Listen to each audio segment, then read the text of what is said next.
And in tonight's deep dive, those massive protests in Iran turning violent. Human rights and activist groups say more than 500 people are dead and more than 10,000 have been arrested amid the government's crackdown on people who are taking to the streets and demanding regime change in the Islamic country. My next guests are a couple who were political prisoners in Iran. Both of them were accused of espionage and wrongfully imprisoned by the current regime in 2014. Yeganeh Rezaian was released more than a year before her husband, Jason, who spent more than 500 days in captivity before he was released in 2016. Joining me now are the directors of press freedom initiatives at the Washington Post, Jason Rezaian, and Iranian-American journalist Yeganeh Rezaian. Thank you for both being here. Now, you are both journalists who covered Iran, and Yeganeh, you grew up there. What's your reaction to how massive the protests have become and the government's violent response to them? First of all, thank you so much for having us and be willing to listen to the voice of the people who has been cut off, but we're trying to be their voice as much as possible. Yes, I grew up there.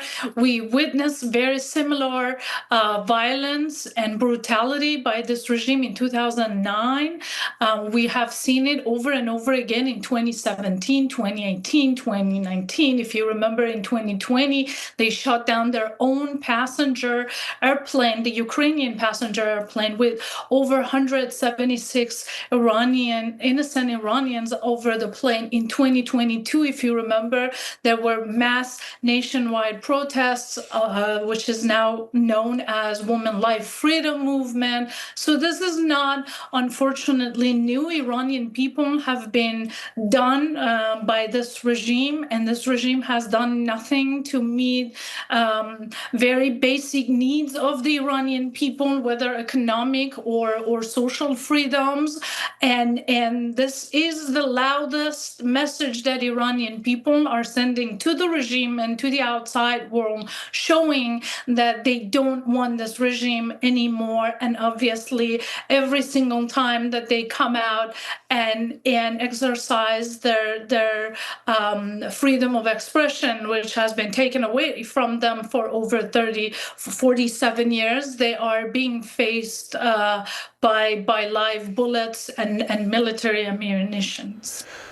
Now, Jason, Iran's exiled crown prince, who is living here in the United States, posted on social media today calling on protesters not to leave the streets and writing, "I know that I will soon be by your side." What do we know about him, and is he a credible opposition figure? Well, we know quite a bit about him. He's been living here in the United States, just outside of Washington, D.C., for much of the last 40 years.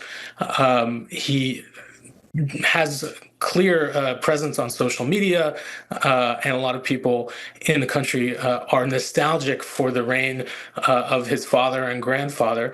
But the simple reality is that he hasn't led any movement or people or organizations that I'm aware of in all of these years. So I think, first and foremost, we have to listen to the demands of the Iranian people. They are clear and present in the streets with or without him calling them to the streets.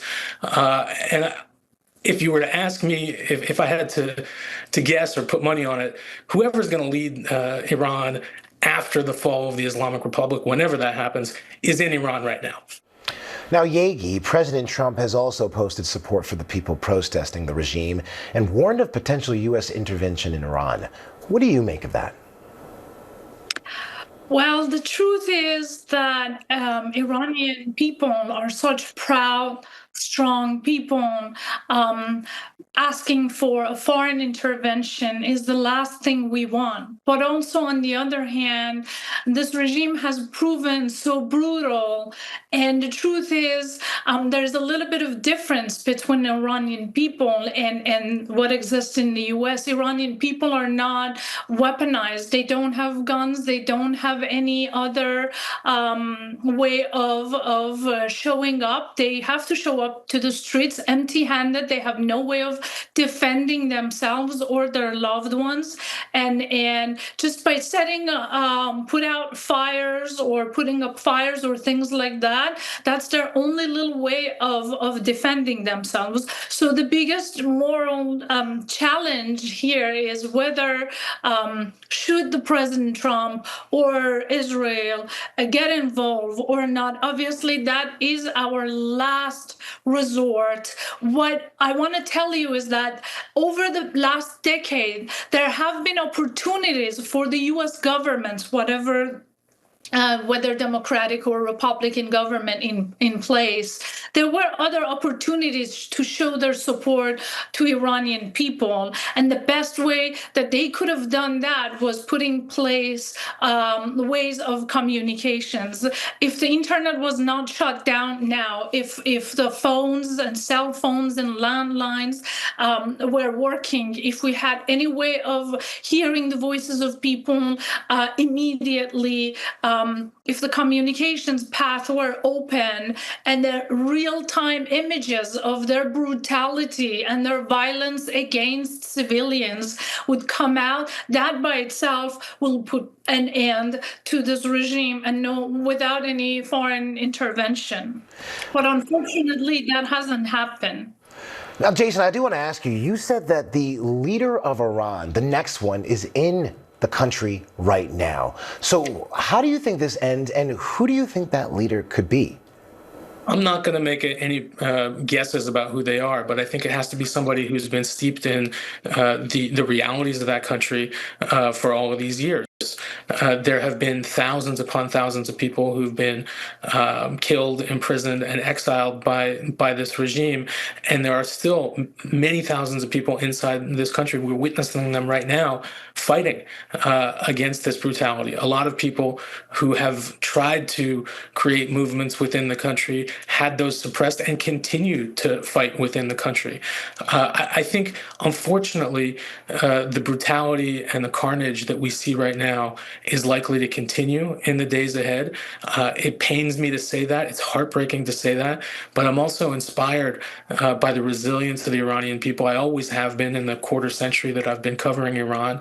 And I know that until their demands are met, they're not going to quiet down. They might go home, and these protests, this round of protests, might be brutally suppressed, but it's not going to put out the fire. And I think the future is bright for the people of Iran, although I think that we will see some more dark days in the very near future.